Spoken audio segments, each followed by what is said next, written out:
Hello, hello, hello. Good day po sa lahat. So we are in part 2 of our MSTC Refresher 1. So yung part 1 po ay diniscuss ni Engineer Nicolas. Ayan. So let me introduce myself first. I am Engineer Angeline Santiago, one of the admin of the Engineer Potsapao page. So without further ado, let's get started. Our problem 1 in part 2 is about surveying. Ayan, simple curve. Basahin man natin yung problem. The offset distance of 2 points A and B of a simple curve are 3 meters and 7 meters respectively. So, A and B. The chord length from PC to A is 40 meters. First question. What is the radius of the curve in meters? Second, what is the chord length from PC to B in meters? And lastly, what is the length of curve from PC to B in meters? So, mag-draw muna tayo ng ating figure.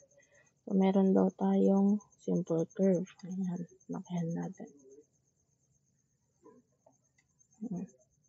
So, di ba yung tangent is perpendicular to our radius, one of the properties of circle. Kasi ang simple curve ay galing lang po sa circle. Ayan. Mayroon tayong simple curve. Ayan. Tapos, perpendicular. Magbura lang tayo. So, ano nga bang offset distance? Ang offset distance po ay line perpendicular to the tangent papunta po sa ating curve. So, meron daw tayong perpendicular na line. Ayan. Sabihin natin ito si point A. And another offset distance na point B. Ayan. Tapos, ang chord length po natin from PC to A is 40 meters. Ang chord length po ay straight line. Ayan. Straight pa yan. Kunwari straight na lang yan. So, iba natin yung kulay para visible siya. Ayan. Ayan. Meron daw po tayong 40 meters na chord length. Ayan. Paano nga ba natin naatakihin yung ganitong problem? So, kapag may mga offset distance po tayo, ayan, nagdodraw po tayo ng, ayan, perpendicular line papunta sa radius. Parang nakabuo tayo ng rectangle, ganyan. Ayan, then magdodraw po tayo dito ng perpendicular line. Kasi magiging useful po yan. So, ang ating radius po ay ito. Radius, then ito daw po ay 3 meters. And then 7 meters. Ayan. As we can see, meron tayong triangle dito. Same yung triangle dito sa triangle po dito. So, pwede natin ilabas yan. Meron daw tayong triangle na ito ay 3 meters din. And then, ito ay 40 meters. Ayan, given yan. Ngayon, itong distance na to ay Tapos ito mayroon din distance dito. Ito ay r minus 7 and then r minus 3. Ayan, ito, mula yan. Kasi, if i-reflect lang natin tong line na to dito, same lang yan. And then yung 7 dito, same lang din yan. So, kung kukunin natin yung triangle, ayan siya. Bali, trigo lang talaga yung simple curve. Ayan. So, ito, this is the radius, and this is r minus 3. Ngayon, so, tawagin natin tong A. A din to, syempre. Magkasing size lang naman sila. So, gagamit lang tayo dito ng Pythagorean theorem para makuha yung R natin. Ngayon, kung makukuha natin tong A, probably makukuha na natin yung radius ng ating simple curve. So, gamit lang tayo ng Pythagorean theorem. Bali, C square is equal to A square plus B square. Ang ating C po ay ang ating hypotenuse na 40 square is equal to A squared, which is unknown pa, plus ito po ang ating B na si 3 meter square. Yan, calculate lang tayo.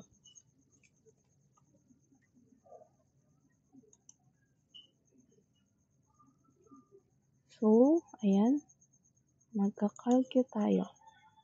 40 square, or ilipat na lang natin itong A sa kabila and then 40 dito, then mag-square root tayo. Ayan, sinimplify lang po natin. Sige, sulat ko lang para ma-visualize. So, magiging A is equal to square root po ng ating 40 square minus 3 square. So, ang ating A ay square root of 40 square minus 3 square. Ayan. 39.887. Store ko na lang yan kay A. Yan. I-maximize dapat natin yung kakayahan ni calculator. So, si A po na maliit ay nakastore sa ating calculator sa A. Ngayon, since nakuha na natin si A, makukuha na natin si radius gamit ulit ang Pythagorean theorem. Ayan. Pythagorean theorem. Ipag-edit lang natin itong calculator natin dito. Ayan. Bali, ganun din. Pythagorean theorem. R square is equal to A square plus R minus 3 square. Pwede natin yan i-plug in sa calcu. Ito ay nakastore kay A. Ayan, plug in lang natin sa calcu. Calcu lang tayo dito. Ayan. Bali, x square is equal to nakastore na si A kay A square plus x minus 3 squared. Ayan. Store ko, shift solve. Store tuloy. Ang radius po natin ay 266.67. Ayan. Letter A. Store ko na lang to kay C. Kasi radius C. Store ko na lang siya kay C. Para baka magamit pa natin mamaya. Ayan, si R po ay nakastore kay C. Next, number 2. Ano ba ang ating number 2? What is the chord length from PC to B? So, ano yung chord length ulit? Yung straight line papunta dun sa PC, mula sa PC, papunta dun sa point of consideration. So, ibang kulay lang. Blue. Pink. Ayan. Mula daw kay B, papunta dun sa PC. Ito ba po yung PC pala natin? PC. Ito po si PC. And then, ito po si PT. Ayan.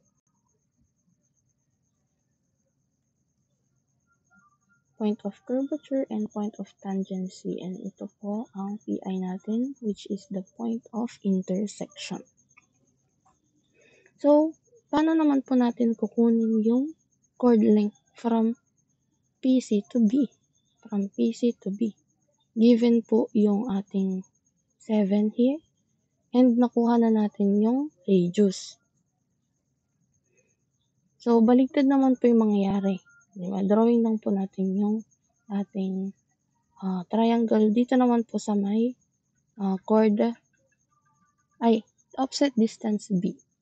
So, meron po tayong triangle ulit. Kasi, pinoject po natin yung line perpendicular sa radius para mapag-relate po natin yung mga variable. Ayun. Ngayon, meron po tayong 7 meter dito. And then, ito po yung hinahanap si letter B. Sabihin na natin B. Ayan. Tapos, denote na lang po natin to as small c. Ayan.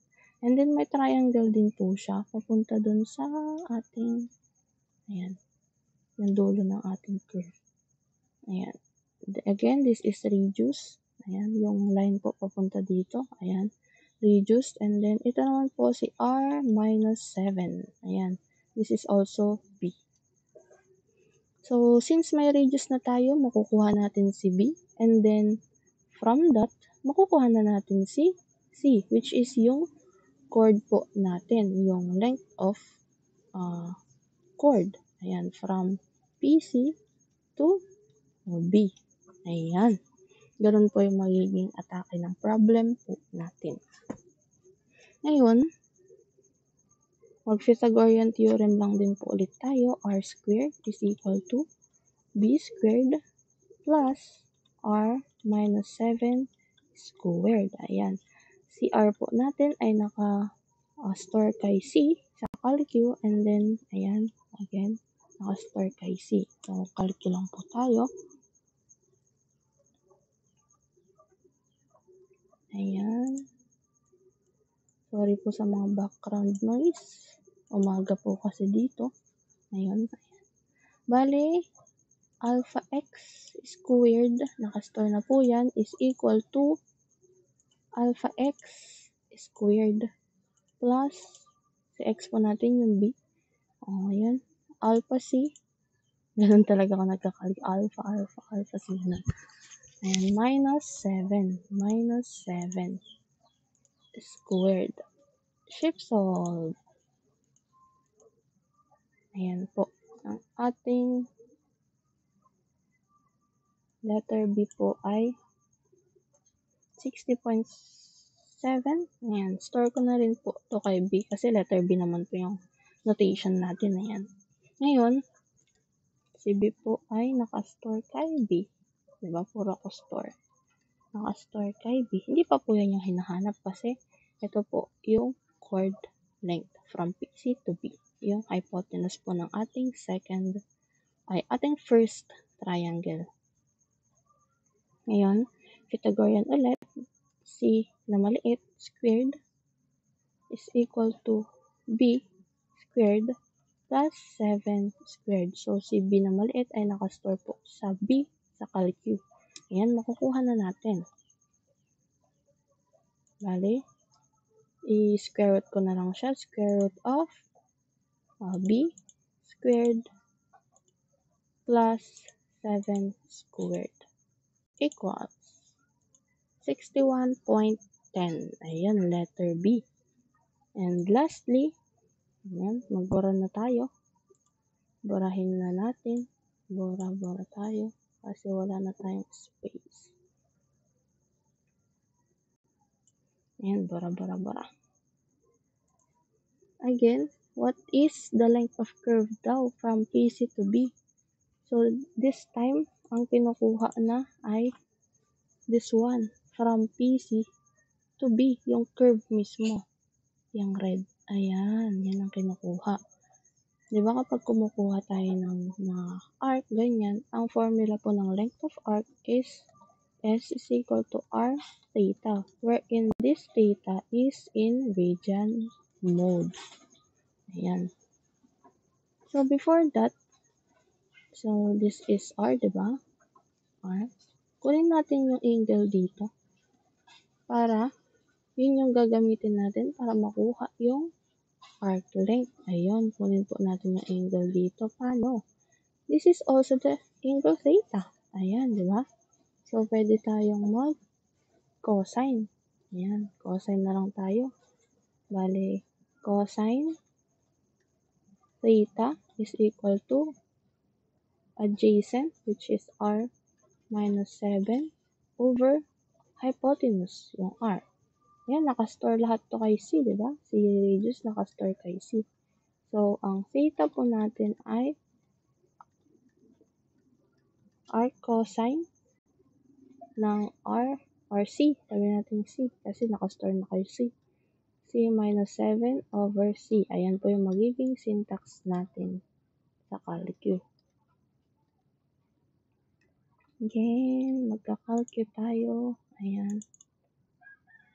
Shift cosine, ayan, bali C minus 7 over alpha C, ayan, equal to, ayan, 13.157. So, ako po lagi kong ini-store ang theta sa kahit anong problem. Theta po is nasa y. Kayo po kung saan kayo mas prefer.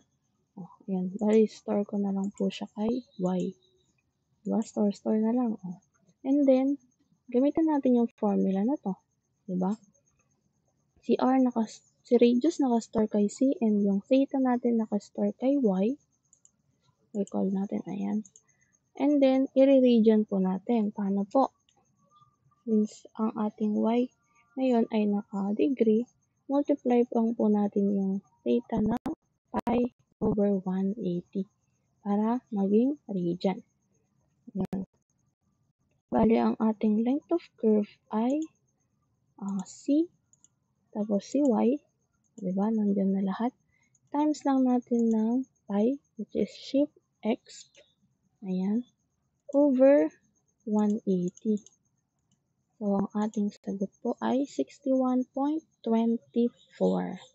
Ayun. Kuha po natin letter B. Delete natin lahat. Next is surveying pa rin. But, vertical curve na tayo. Vertical curve. Vertical curve. So, magbasa lang po tayo ng problem. So, sabi po ni Engineer Nicolas, magbasa. Ayan. Magbasa daw, magbasa. Underline and draw. Sulat lang natin. M-U-D. Mad daw, magbasa. Underline and draw. Yan lagi yung na sinusunod eh. Ngayon, magbasa tayo. A sag vertical curve. Oh, so, sag daw, ibig sabihin, sag, ganyan. Yung isa naman is summit, ganon, pataas naman. So, sag vertical curve has an elevation of 443.15 feet at station 7 plus 65. Ayan. So, sabihin natin dito si station, ayan, kunwari tumama. Station 7 plus 65. Ang elevation niya daw po ay, 443.15 in feet. Ayan. And an elevation of 441.16 feet at the point of vertical intersection. So, yung vertical intersection po natin. Ayan. Ayan po yung intersection. Ayan. Dito. So, tama naman. Mas mababa siya. 443 ito. Then, 441 ito. Elevation daw ay 441.16. At the point of vertical intersection, which is yung PVI. PVI. Ito ulit si. Sabihin natin PC ulit or PT. And then PT. Ayan, pwede naman. Or kayo kung PV ito. Ayan. For an overpass crossing the vertical curves roadway at station 7 plus 65. Oh, nagkataon dun din siya. Ayan, di ba? The required clearance daw is 15 feet and 4 inches. What is most nearly the minimum elevation of the overpass? So, meron daw tayong overpass dito. Ayan. And then, ang clearance niya po ay, ba tayo ng kulay? Ang clearance niya po ay mula dun sa, ayan dito, 15 feet, and 4 inches. Ayan. So, ang kinukuha lang pala is yung minimum elevation ng overpass. So, meron tayong elevation at point station 7 plus 65. So, i-add lang pala natin yung clearance na binigay niya para makuha natin yung elevation of the overpass. Ayan. Ganun lang pala siya. Natakot lang tayo ng problem. So ngayon, since naka-feet po ito, i-convert natin lahat to in feet. So 15 feet plus 4 inches. So multiply lang tayo dito now. In every 1 foot pala, sorry. Meron po tayong 12 inches. Ayan. Ano po ang ating magiging clearance in feet. Ayan. Calcu. Bale, 15 plus 4 times 1 over 12. Ayan. Ayan, 15.333. Start ko na lang kay A. Para cute. 15.333. Sulat na lang din natin. 15.333. Nakastore po siya kay A. Ngayon, i-add lang pala natin tong elevation na to. Diba? Tinatakot ko pala eh. Tinatakot lang tayo. Ang overpass equal to 443.15 plus yung ating clearance na nasa A. So, ang ating sagot po ay bale, yan ang ating calcu.